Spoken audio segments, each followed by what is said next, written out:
Welcome to Yellow Chair Collective, the podcast. My name is Helen Garcia. My pronouns are she, her. In the aftermath of the Monterey shooting, it is important that we come together to provide both ourselves and others with a safe and supportive environment. We can do this by reaching out to those in our community who have been affected by the tragedy, offering our time, energy, and resources to help them in any way we can. We can also make sure to take time for ourselves to process our emotions and reactions to the news. That's why we thought that it would be important to publish today's episode. We have Dr. Christine Catipon. Dr. Catipon is an experienced clinical psychologist with substantial work experience in higher education and private practice. We sit down today and talk about how to take care of ourselves and others in the aftermath of collective trauma. Christine is skilled in individual and group therapy, clinical supervision, psychological assessment, but most of all, how to hold your humanity in times of deep and utter stress. She holds both a master's in spiritual psychology and a doctorate in clinical psychology. She's currently a staff psychologist for Stanford University and the president-elect for Asian American Psychological Association. I hope you enjoy today's episode. I sure did, because it provided space to be human as a therapist and as a Filipino woman. I hope this serves you. This is Yellow Chair Collective, the podcast. So, deep breath in, deep breath out. Christine, how are you holding space for yourself, given this cultural moment that we're in right now? That's a great question. I think sometimes we therapists are so focused on taking care of others that, especially in times like this where it's like, oh my gosh, how am I going to hold space? How am I going to support my organization? All of these questions seem to take priority if we're not very careful and intentional about taking care of ourselves.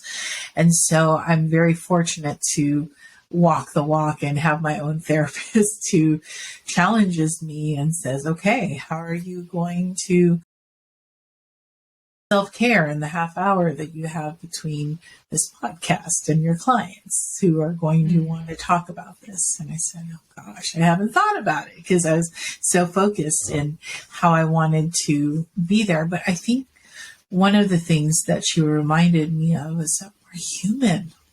Mm-hmm. And yes, it's helpful for other therapists to remember that we're going through the same things that our clients are going through, especially something that targets our community so heavily. And so if we can give ourselves permission to say, hey, I'm having feelings because I'm human and I'm compassionate and I'm empathetic toward what is happening in our community. And if there are tears, if there is anger, that's okay. And if we can model that to not just our clients, but to one another, to our peers, to our community, to validate that all of these feelings are so important to acknowledge, then we can do that for ourselves.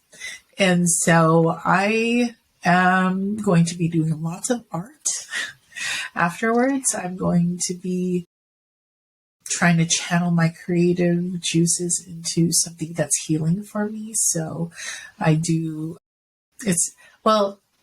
it's art, but other people may not. But I'm doing a lot of painting by numbers and I do a lot of singing and piano playing, and those are all really important expressive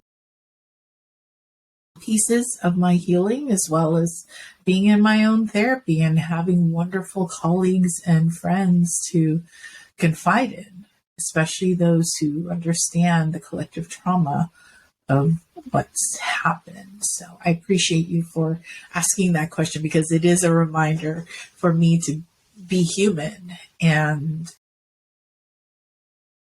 just allow for the feelings that are happening to be okay. Yeah. This cultural moment brings about so much information overload. There's the inundated news of ChatGPT and artificial intelligence, which brings about so much of human need to be productive But Yeah. when a traumatic memory happens like this, like the moment when you hear about Lunar New Year being diminished by a shooting, it brings me back to like the groundedness that at the end of the day, no matter how much we have going on, we have a human heart and we have emotions. And as a woman hearing another Filipino woman talk about all of these emotions, it brings me so much groundedness, because despite all of your titles, we're not immune to any of That's this. so true. Yeah. Yeah. And all those titles fly out the window, because when it comes down to it, we are looking for connection. We are looking for support. These are our basic needs and basic ways of being.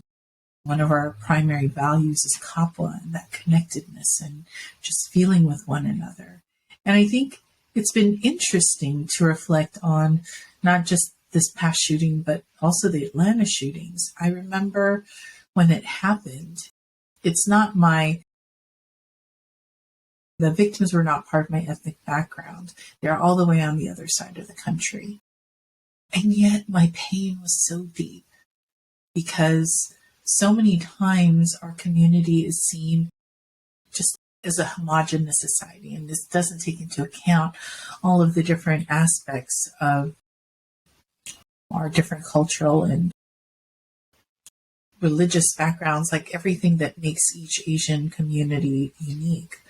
But in that moment, I just felt, as the united part of the community, it hurts all of us. And I remember feeling so overwhelmed, requests for statements, and all of the students that I work with wanting to talk about it. And I was just so frozen that my body shut down, and I was forced to lose my voice and recuperate for a week and a half, because I wouldn't have done so otherwise. And now this has happened in my own community. I was born and raised in LA. Just was there, Monterey Park, last month when I came down to visit for the holidays. And it hits different, even though those don't necessarily directly celebrate Lunar New Year. So many of my friends and colleagues do. So many of my clients do. And to know that, like, it hit home in a different way because it was so local.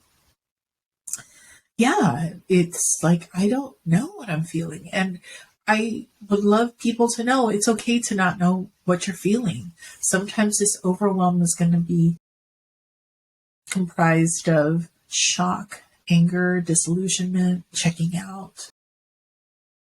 And I think what made it hit home even more is that those do dance studios. That could have been my mom in that dance studio. She's very active in dancing. Could have been any of our elders. And so this idea where elders can't even get to celebrate one another, be in company with one another, enjoying the fruits of their labor, and experiencing community, has been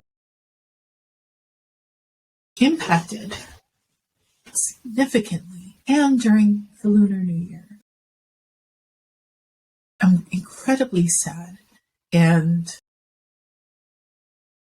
part of me is like, it welcomes the opportunity to be of service to others, because that's one way that you can start healing. It's like just trying to feel better. Helping other people is incredibly helpful if you're in a capacity to do.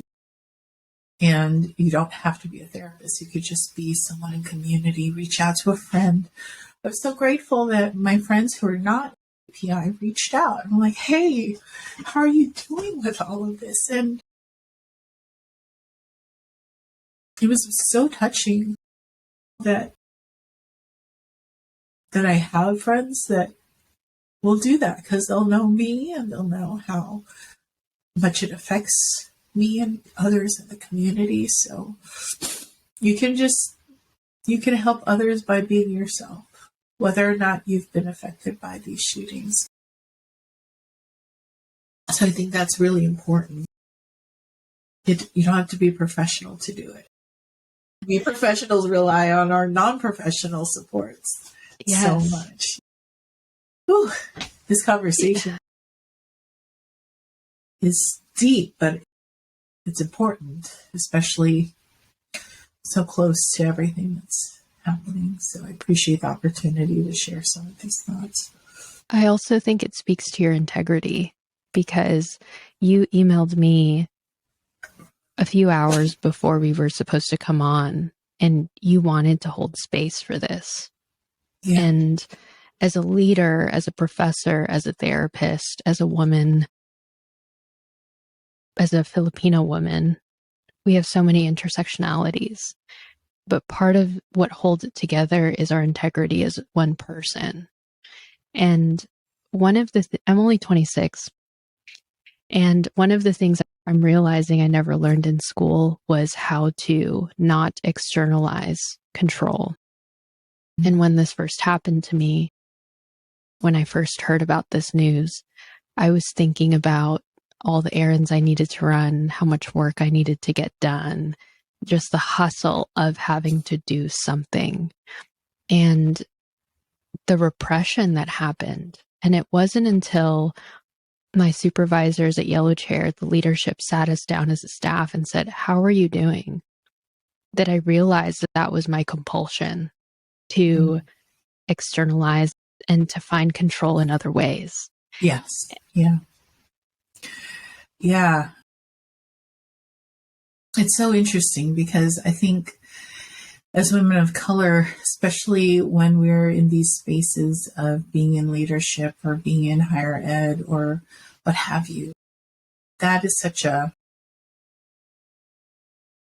setting for imposter syndrome and needing to constantly prove ourselves and needing to have it all together. And so good. Yeah. It's like, even though I'm not in school anymore, it's been a hot minute, but even being in leadership positions and being in these areas where people look to us for support and feeling like, oh gosh, I don't have it together either. And so am I being an imposter? Am I being a hypocrite for helping others when I don't feel like I have it all together? And when you talk about integrity, I think that's what I always need to come back to. It's like my integrity and my authenticity are what have led me to this path of supporting others and being in leadership and speaking on Filipino mental health or API mental health. And that's what it eventually comes down to. I'm not professing to be perfect at any of this. But what I do know is my capacity for caring, my empathy has created the type of therapist I hope I am for my clients. And that I am confident in. You know, I may not always know the right thing to say. I may be rambling right now for all I know. But the piece I think we need to remember is that it is such a gift that we give to others of being able to be ourselves in that therapy room, being able to hold space for people to really heal their trauma, especially the trauma that we've experienced recently. And I consider it such a gift and a blessing. And I try to be as humble as possible so that I hope that when people meet with me for therapy, I hope they know, like, I am so honored that you would allow me to be a part of this journey, and I will do everything in my capacity to do that. And some days I will have high capacity, and some days like today, I will be a human doing the best that I can. But either way, I hope that it's still enough to exhibit. I'm still here. I'm still present, and I'm grieving with you. I'm mourning with you. I am being human with all the feelings with you. And so I'm so grateful for this opportunity to do this. And one thing that I I'm trying to remember today and perhaps for the rest of the week that we have to give ourselves permission to be gentle with ourselves. Again, this whole imposter syndrome drives us. The externalization of control drives us like, oh, we got to do everything that we can. Do we? Do we really?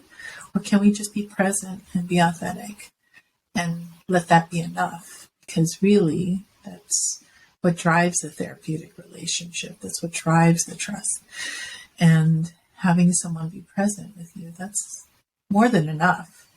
And if we can manage to remember how to be a good clinician with all of the interventions and everything at the same time, great, even better. But yeah, I really resonated with you with sharing that. So thank you. I feel there's like a lot of pressure. I think people see me like, oh, she's president-elect of the APA. Oh, she did this. Oh, she's at Stanford. I'm like, I'm still a person. And I'm still a person.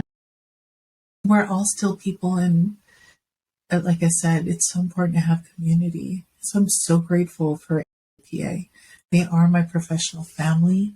And we are all experiencing such collective pain, knowing that this continues to happen in our community and trying to do the best that we can to change policy, to meet with policymakers and lawmakers. And this is happening so much in the last few years that I've been involved in leadership, and all we can keep doing is trying our best. But we don't have to overextend ourselves either. You talk so much about the gift of authenticity, the gift of not just being a clinician, but the ability to bring yourself into the room and to acknowledge the humanity, that you don't have to be a robot and achieve consistency. Yeah. How long did it take to get to that place for you? What journey did you have to go on? That's a great question. I think my journey is a little unconventional in a lot of ways. So this is my second career. Actually, I was in pharmaceutical research for the first 10 years after undergrad, because I realized I didn't want to be a physician after doing a medical mission in the Philippines. I'm like, oh, I'm not doing that. So I fell into pharma, and tragedies and such led me to therapy for the first time. And that's what put me on this journey. And even after that, even going through a clinical psychology program, and I'm like, oh, this isn't what I was hoping to get out of it. I was hoping for more touchy-feely, woo-woo, more humanistic stuff, but and I didn't receive that. So after I finished my PsyD, I went back to and got a master's in spiritual psychology. And that's where I learned how to be authentic. It basically relearned all of my skills from a very human-centered, client-centered focus. And I think without that education, I wouldn't have developed the strength and the courage to be authentic. So I will sometimes self-disclose if it feels appropriate, especially with my clients of color, my clients with differing identities, to let them know I see them and I can experience and feel things along with them. And I think that's been my superpower. I presented at Comic-Con just this past July, and I dressed up as Rogue because I have this natural white streak that came from grad school. I love it. My client was like, but you're the opposite of Rogue. You give people their power instead of take it away. And I was like, oh, I love that. Good. And I would take that a step further and say, I see the power that's been in you all along. And by me being authentic, I'm hopefully going to model to you that you are lovable, you are capable, you are worthy, just by being you. And let's have some conversations about what's getting in the way. So that program, even though it's not certified by APA, even it was more of an experiential shift and growth mindset for me that now when I'm in therapy, I hope my client experiences me as authentic as I can, because that's what I bring to everything. That's what I bring to my interviews. That's what I bring to my sessions or speaking engagements. All I can do is show up and be me. And I've been fortunate and grateful that people seem to appreciate that perspective.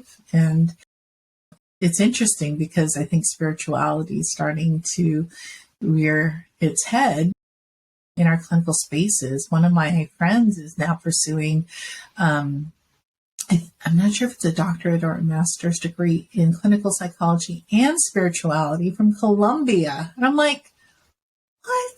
That's amazing.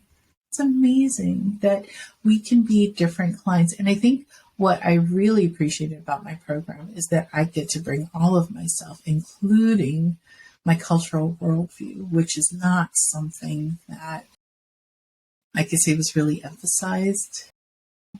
I think in a lot of our training, it's like, okay, one class on Asians, one class on working with Black people, one class on working with Latinx. And yeah, that teaches us nothing except experience does. And so I think with this other program, I was just like, oh, this is how I can bring all of me into it, including my cultural perspective. And from what at least my clients tell me, especially the Filipinx ones, it's, oh, here's somebody who represents or looks like someone who's told me all of these things about who I am, but now is saying the complete opposite. And it provides this corrective emotional healing experience that integrates Filipino values, that integrates worldview, that integrates collective culture. And I love being able to share about that from this really heartfelt, authentic perspective. And so I think that's what makes this work so enjoyable for me, because it doesn't feel like work. It just feels like me showing up and having the training and education to share all of these interventions, but really from an authentic place, whether that's from a nerd perspective, like what I covered at Comic-Con, whether it's from a cultural perspective, whether it comes from a first-gen perspective. And I like to think that, okay, I didn't have an easy childhood, but those experiences helped me have empathy for all the things that my clients are going through. And I think they can sense that, even if I don't share those things, the authentic empathy and care that I feel for them, having experienced similar events in my life. I think that comes across, making it a safe space to share. So I'm just, like I said, I feel very grateful, and somehow it's led to all of this. Somehow it's led to all of this.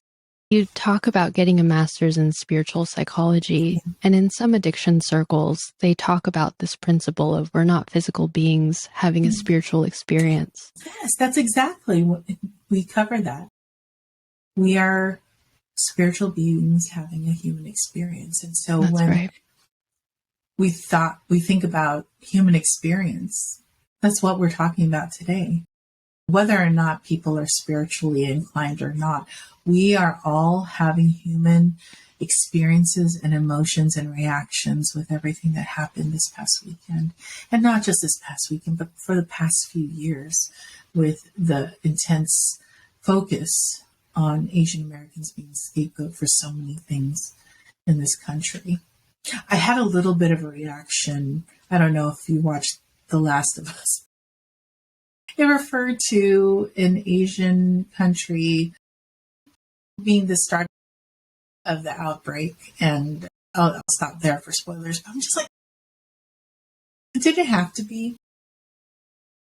Because I just feel like anybody can run with things and point blame instead of looking at themselves and say, okay, how am I contributing to this, instead of blaming a whole community or group of people There's a lot that is unknown about the shooter's motives, but it may not have been racial. It may have been domestic violence type of situation, and yet people are going to run with this and make rules that fit with their belief systems. And I think that's why it's so hard to support our community, because we just don't know what will trigger somebody to do the things that they do against our community, or any community for that matter.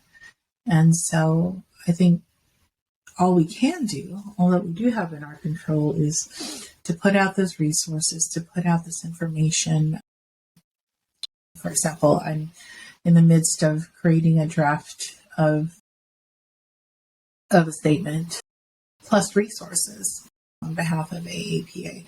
And I hope that these resources, which I'll share with you so you can share them with your listeners, Please, will give people coping strategies, helplines, ways to find an Asian or AAPI therapist that would be helpful for them. Because it's just so important to be able to process this, because we are a community, whether or not we feel like a loner or what have you. It's just in our nature. And so we don't have to go through this alone. And there are people out there who can help you if you need help moving through this. in an age where COVID has taught us to be more comfortable speaking to one another through technology, I think that you have thought about ways that you can provide more community resources to people that might be suffering in isolation. Yeah.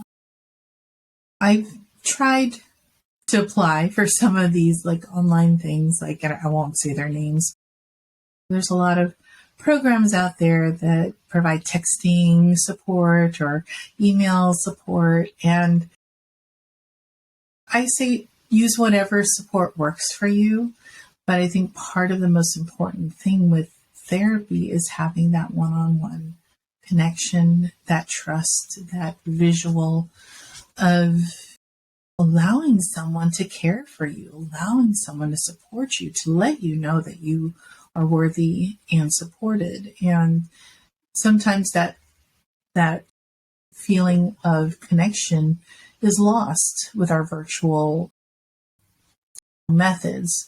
I'm primarily teletherapy in my private practice, but at least having the video can communicate that. Whereas I think it can be really easy to dismiss information. Oh, this person doesn't really help me. They're just cutting and pasting. What it doesn't allow. Yes. Or we're a person. This is not a bot that is giving you a text response. This is a person who is invested in learning about you and supporting you. And I forgot where I was going with that, but it's so important to engage in therapy if you've tried everything and it's I don't know what else to try. There are people who are trained that have more options for people to consider. I'm not a big fan of, I think a lot of AAPI folks think that it's just advice giving and they can get that from their friends and from their family. And so I'm very quick to point out, this is why I'm not like your friend and family. I'm not the source of your concerns. I wonder if you're talking, but I have problems with my family. You're going to talk to your family about that? Problems with my friend, you're going to talk to your friend about that? And maybe there are different ways to talk to them.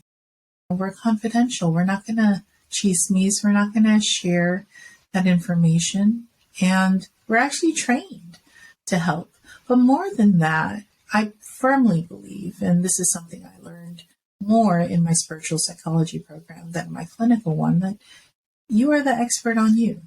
That's the big foundation of humanistic psychology. And if you're the expert on you, then you have your inner wisdom from your experiences, your relationships, your values, your culture. And I'm just going to be the person that gives you alternatives on how to incorporate that. into your healing. So I got the education, license, and all of that, but you have your wisdom. So I'm going to throw out options for your consideration, and you're going to keep the ones that work for you, and you're going to just let go of the ones that don't. But then that way, it's a very well curated way of dealing with this, whether it's dealing with a tragedy, dealing with loss, dealing with relationship, dealing with family. It's going to be all on you and not influenced by any kind of relationship, personal relationship that, you would have with a family member or your friends or your partner. Yeah. Yeah. Why not? Why not? Why I'm not? curious. I'm curious about bringing it back to spiritual practices, because we have a lot of inquiries from people who are just dipping their toes into what it means to be a spiritual being. And you talk about humanistic practices being surrounded with honoring that inner wisdom and being the expert. And so can you break it down for someone who's just beginning in their journey? What does it mean to be a spiritual being having a physical experience? Oh, that's great. I love hearing my terminology repeated to me in these clinical settings. Yeah. Because I forget sometimes. I'm like, oh yeah, I have a whole community of people who I've taken this course with. And even if they don't apply it to professional settings, it really has changed our lives for the better. I think when it comes to spirituality, though, it's so personal and it's so unique. And granted, our program was based loosely on Buddhist principles, Taoist principles. It wasn't necessarily based on any religion structure per se, but it was focused on I am a being made of love, and therefore I'm lovable. And if I can't believe that, or I won't believe it, what's getting in the way of that? Am I engaging in behaviors that are not aligned with my values? Am I speaking to people in ways that is not congruent with the way I want to be in the world? Just like on a very basic level. So if people are not happy and wish to do something more with their life, I think spiritual being is looking within and saying, okay, if I am lovable ultimately, if I am a good person ultimately, and all of this work in this lifetime is just about finding the barriers that are getting in the way of me understanding that or believing it or owning it, how can I get the support to get there? Yeah. So therapy is one way. It's like, okay, where did that belief come from? Or why do you think you might be engaging in behaviors that are not congruent with who you want to be? And then really working with them. Okay, when you make decisions moving forward, ask yourself, is this bringing me closer to the person I want to be or away from? It can start there. And that's actually helped a lot of my clients guide their decision making. And it has nothing to do with what faith tradition you believe in or what have you. It's just you are the expert on you. Who do you want to be? And is this behavior or thought, because I am CBT, this behavior or thought bringing you closer or away from? And then just make every decision based on that. Well, if you want to be closer, try making more decisions that are aligned with who you are. But there were two principles that were the foundation of our training. And one was heart-centered listening and seeing through, oh gosh, now I can't remember the actual verbiage, but basically seeing the loving essence in people. Heart-centered listening and seeing the loving essence in people. So I'm fortunate that I had both trainings because I don't come across as some kind of like spiritual guru, but I know for myself how I want to show up was largely guided by the work that I did in the spiritual program, because I was afraid to show up as I was. When I first started, I was like, oh, I'm an imposter. Oh, all of these things. I'm like, I'm not worthy to help people. And it was just like where I was at that time. But then I did the hard work of like, yeah, I am. Why am I believing that? Or what's getting in the way of that? And once I did work on that, then being authentic followed. One of the wonderful things I really loved about that program was our thesis statement was to pursue a dream that you never pursued. And if you think about it, it's genius, because now you're applying all of these things to the limiting beliefs that you had about yourself, to the behaviors that you didn't engage in. And I wanted to be a professional singer, namely a jazz singer. And so my project was, I ended up selling out a jazz club in LA and raising funds for my father's, where he got his cancer treatment, and dedicating it to him and things like that. But the big work was working on all of my limiting beliefs, working on letting myself be visible and seen, all of these things. And it was really a practice of allowing my authentic self to come forward. And so I think from that experience, everything that I've done as a clinician, as a psychologist, as a leader, as a Filipino woman, stemmed from that. I'm like, oh my gosh, this is how amazing it feels to live in your authentic self. And if I can help people experience that, maybe not at that level, maybe it could just be as simple as I'm walking every day. Does it contribute to you feeling closer to that version of yourself that you want to be? Yes. Okay. That's a win. It's a huge win. And I have to walk the walk, and I have to talk to the talk. Otherwise, I'm not being authentic. I think it's going to depend on everybody, that they have to look inward and decide, spiritual being or not. It's like, what is getting in the way of me living my fullest authentic life? Starting from there. And whatever supports you can get, whether those be spiritual, physical, mental, reach out and look for it. I love how your training was driven by love and heart. And when you talk about your thesis being pursuing a dream that you've never pursued, one of my follow-up questions for you originally was, how do you know that something is driven by love? And when you said that one sentence, pursue a dream that you never pursued, it brought about this tangible feeling of excitement within me. And it got me thinking about dreams that I never pursued. Is there anything else that makes you know that something is driven by love and not fear? Yeah. One of the things that we learned is fear is very ego-driven. Wow. Our authentic selves thrive on joy and love and peace and fulfillment and all of those things. It's never going to be driven by fear, from scarcity, because authentic self is really, if we want to get into a little bit of spirituality, it's really that embodiment of whatever higher power, if you do ascribe to one, how it is manifesting in yourself. So it's not going to come from that.